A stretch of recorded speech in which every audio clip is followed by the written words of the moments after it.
Uma segunda possibilidade, que é considerada como um mecanismo da evolução, é a recombinação genética. Pelo menos muitos evolucionistas hoje usam este tipo de variação e dizem que é assim que a evolução funciona. Às vezes é chamada microevolução. Mas isto é exatamente o que observamos acontecendo hoje no mundo com todas as espécies. Mas isto é realmente a mesma coisa que evolução? A recombinação genética fala da mistura dos genes e é a razão pela qual os filhos se assemelham aos pais com algumas características dos avós, sem serem exatamente iguais a nenhum deles. Às vezes herdam características dos avós que nem apareceram nos pais. Mas isto é ou não é evolução? Alguns evolucionistas sugerem que seja. Mas se isto for evolução, então não requer milhões de anos. Este tipo de mudança é instantânea, quer dizer, de uma geração para outra. Mas esta variação nas características é capaz de transformar um rato num morcego ou um gorila num homem com o passar de bastante tempo? Não. Estas pequenas variações na aparência não vêm de nova informação genética, mas simplesmente de uma recombinação do que já está presente no DNA dos pais.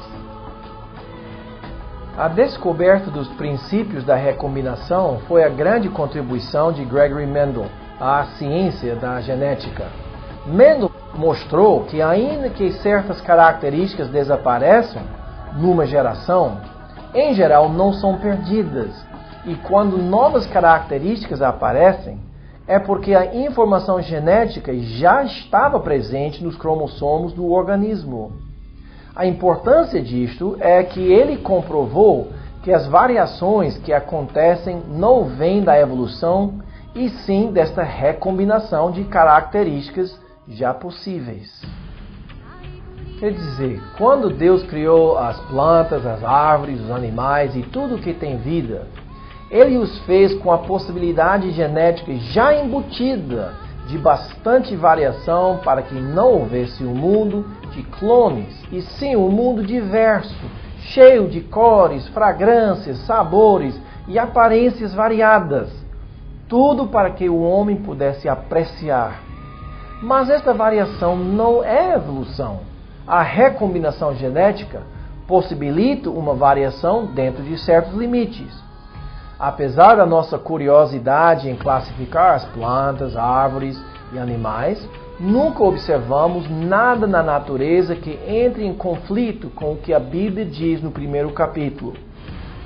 E disse: produza a terra relva, ervas que deem semente e árvores frutíferas, que deem fruto segundo a sua espécie, cujo semente esteja nele. A recombinação é um fato que acontece constantemente, mas não produz novas espécies, simplesmente muitas variações das mesmas características.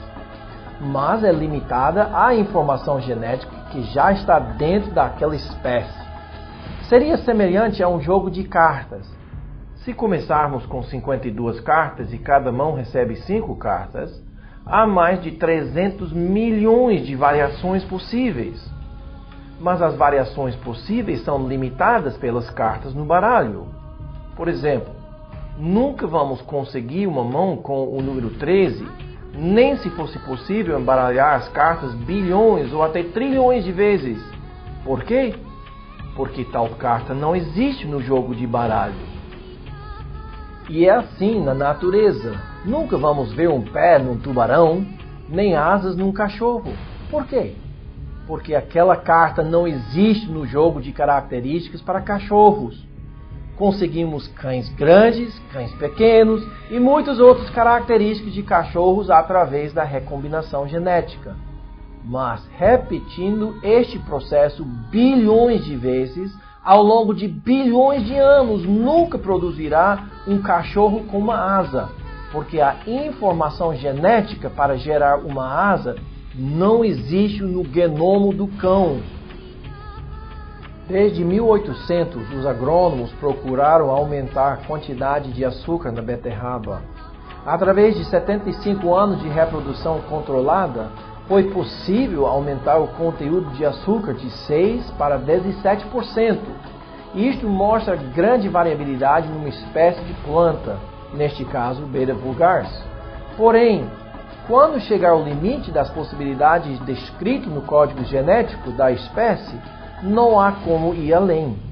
Se a recombinação genética realmente é microevolução, e o acúmulo de pequenas mudanças deste tipo pode eventualmente resultar numa grande mudança, quer dizer, macroevolução, então não deve existir este limite arbitrário do conteúdo de açúcar na beterraba.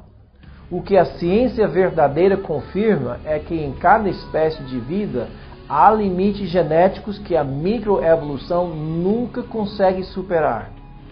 Uma vez que chega ao limite de possíveis combinações para uma determinada característica, o próprio código genético não permite mais variação do original naquela área.